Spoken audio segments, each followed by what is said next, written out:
Hello guys, this is FK and today we're going to be going through a checklist of items or characteristics that your application needs to fulfill before you can consider it a quality application. Yeah, we're going to be going through 5 pillars of a quality software application. If your application can fulfill all these 5 pillars, then you know that you have a solid application that you can push out for people to use. But if it is missing in one of these things, then you might have some problems with your application when users start to use it. So let's talk about 5 pillars of a quality software application. So the first attribute that your software needs to have to be considered a quality application is that it must be usable. And should we even be talking about this? Your application has to be usable. The user experience of your application should not be frustrating. Yeah.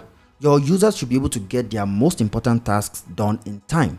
This is why the whole field of UI UX was created.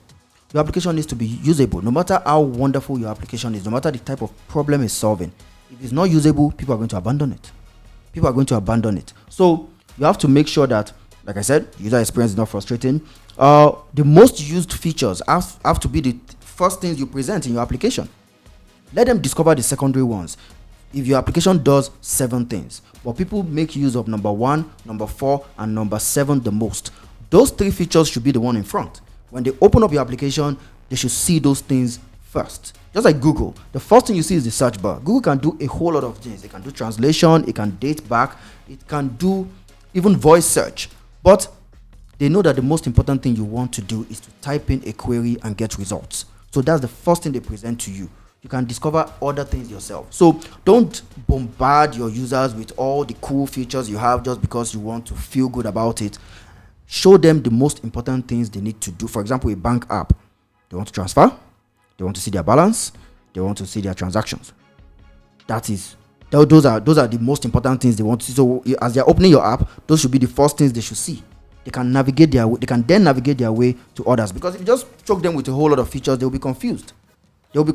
So make sure that your app is usable. And when I say usable, I mean it should have a pleasing user experience, and users should be able to get their jobs done in time, quickly, and without any form of itch.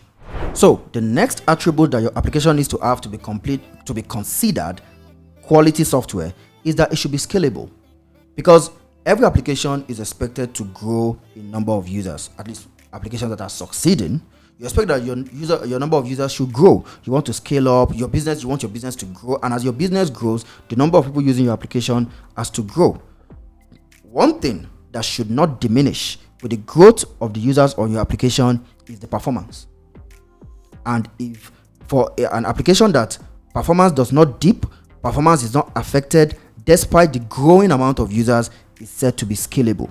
Yeah, that's the whole definition of a scalable application. As the number of users are growing, as the number of tasks are growing, the application does not dip in performance. So we won't have stories like, around January, the application was working very fine. It was very fast. Everything was moving fine. But, by December, when it was Christmas time and the whole of you were making orders, were booking, the application started slowing down. It shouldn't be. You should prepare for all those times by making your application scalable. The infrastructure has to be scalable. The code itself has to be written with scalability techniques. So your application should be elastic to workload. Yeah, it should be elastic to workload, and it should always perform optimally no matter the amount of growing users. Every company has this problem. Starlink, telecommunication companies, software applications. You must make sure that as users are growing, you are matching that growth with scale. Now, the third attribute that your application needs to have is that it has to be reliable. Yeah, we should be able to depend on your system, on your application, that it won't fail us. I'm going to be breaking this down into 3 subtopics. First, your application needs to be available. Yeah, we need to make sure that your application can be available, and availability is calculated by how much percentage of time you can get back up and running if something happens, if a failure happens, if a fault happens. Availability is often defined by something called an SLA, service level agreement. Your service provider gives you an SLA and tells you, this application is going to be available 98% of the time, 99% of the time, 99.99% of the time, 99.9. I think Amazon is the only company that gives 99.999. I don't know. Yeah, I think gets to the top 3. Yeah. So in percentiles, availability is calculated in percentiles, and it gives the amount of time your system is always up. The amount of time. There was a study done on Amazon. I think it was Amazon itself, not the AWS. That's the marketplace itself. And they noticed that if their load time slows down by as much as, I think, 20 seconds, they lose a substantial percentage of customers. Just for that small latency hit. That if they face that amount of latency hit, they're going to lose a whole lot of customers. Now imagine your system now goes down. So we have to trust that your system should be available, and you should be able to have that defined in an SLA to make sure that you are always striving to meet up with that availability threshold that you've set for yourself. The second thing is that it must be fault tolerant. And what is fault tolerance? It must be able to continue working despite faults, because things are going to break down. Now, there's no perfect setup. Servers are going to go down, databases are going to become unavailable, there's going to be transient network issues and stuff like that. But there are a lot of things you can do in your architecture, in your cloud infrastructure, to make sure that your application is fault tolerant. For example, using message queues to make sure that you level spikes. You can use horizontal scaling to load balance so that you have redundancy. If one node fails, other nodes will carry on with the work. You shard your database to divide the load and all sort of stuff. And you make use of different kind of fault tolerant techniques like circuit breaker that will make sure that your application fails gracefully, and some other self-healing techniques like something like retries. Retries when a server is called and probably the server is down, but it's a transient error, probably just a network error. It's not like the server has a big problem or anything. It will get back up in the next 5 seconds. There can be a retry system that would retry the request after a particular amount of time. It will wait, then retry the request. It will wait, then retry the request. That one is not done manually, it's done automatically, and the system is said to self-heal. So the problem happened, it was logged, but the problem later fixed itself. It fixed itself because it will automatically retry that failed request, and once the server is back up, once that retry operation takes place, the operation that needs to be done is done. So that fault tolerance. Also, recoverability. Recoverability. Your system should be able to revert back to a previously safe and consistent state when a fault happens.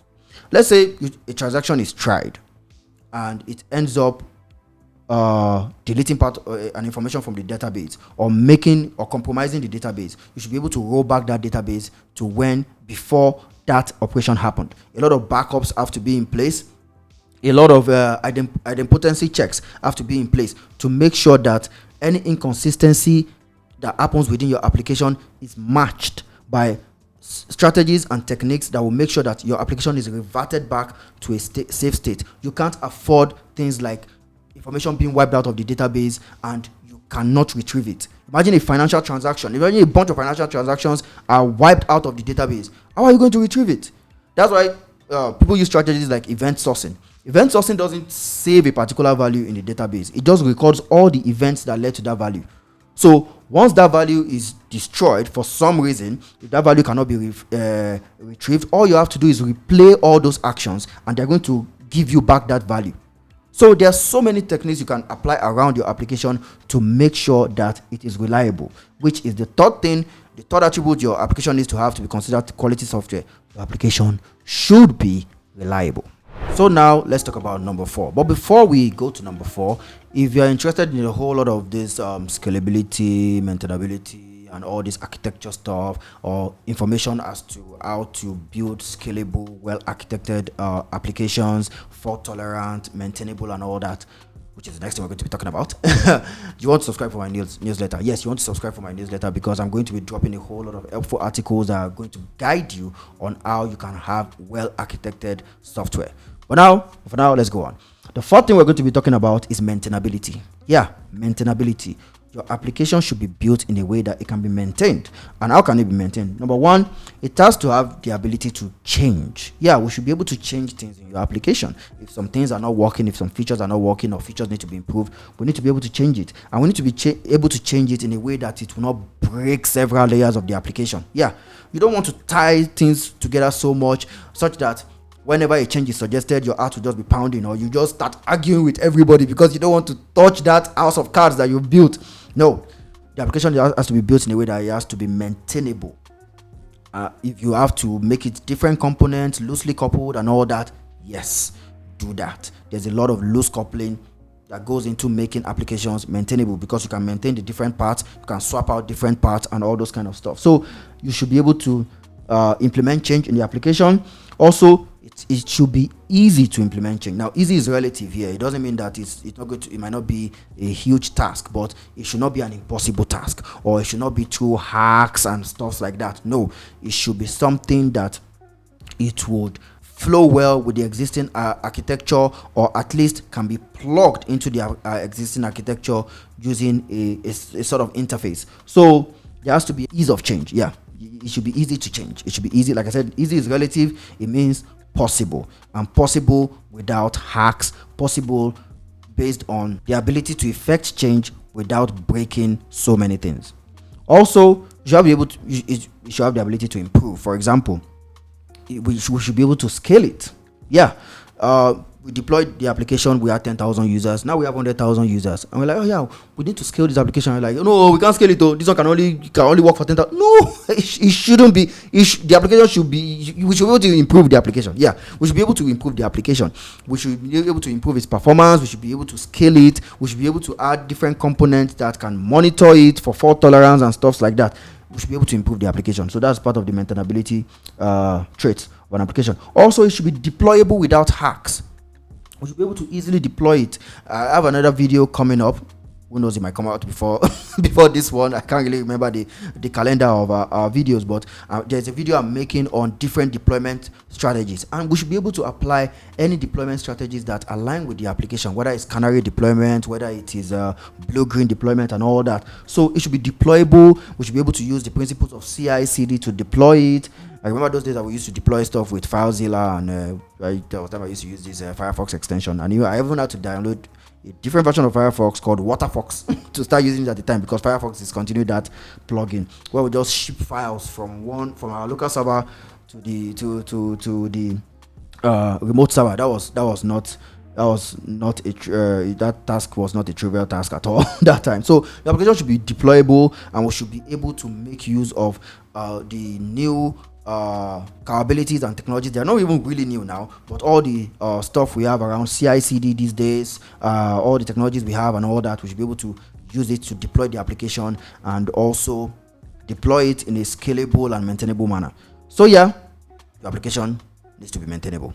So the last thing we are going to be talking about, and it's kind of poetic why this is the last, because that's the attitude we treat this trait with. Security. Most of the time, security is always the last thing on our list. We are very reactive when it comes to security, and that is totally wrong. You have to be proactive about security and not reactive, because let me tell you, the costs of a breach far outweigh the benefits, any type of benefits you think you're getting from ignoring it. I have written an entire white paper on the costs of security breaches, and oh my God, I can imagine how some companies are able to survive it. And I realize that some companies even have a budget for, they have a security budget for anytime they face a breach, or a security vulnerability is taken advantage of, and a hacker breaks into their system. They have a budget for paying ransom to hackers. So you have to take security serious. An insecure app is going to cost you money, it's going to cost you customers, and above all, it's going to cost you your integrity. And we all know, especially with startups these days, once your integrity is tainted, that might be the end. That might be the end. And if you're not even careful, if it's a financial app and you end up losing a lot of money, you might go to jail. Yeah, you might go to jail. FTX and all the, listen, those guys are heading to jail right now. So you want to make sure that you secure your application. I have an entire video that I made a couple of months ago on different ways that you can secure your application. I think I'm going to be making that the video that I'm going to be linking after this particular video. But you have to take security serious, because if you let a nefarious user or a malicious actor get into your system, there's no limit to what they can do. They can take your entire business down. All those things you've been building, all those things you've been architecting, you've been proud of, you've been doing press releases, and you've been doing adverts and all that, they're going to ruin you. So, security. A complete application needs to be secure. So, those are the 5 attributes we're going to be looking at today. If I add to the list, I'm going to refresh this video and you're going to see it on this channel. So make sure you subscribe. So we said usability, it has to be usable, it has to be scalable, it has to be reliable, it has to be maintainable, and most importantly, it has to be secure. Your application has to be secure. All these make up the pillars of quality software. If you have enjoyed this video, please leave a like, and I remain your bro in tech, FK.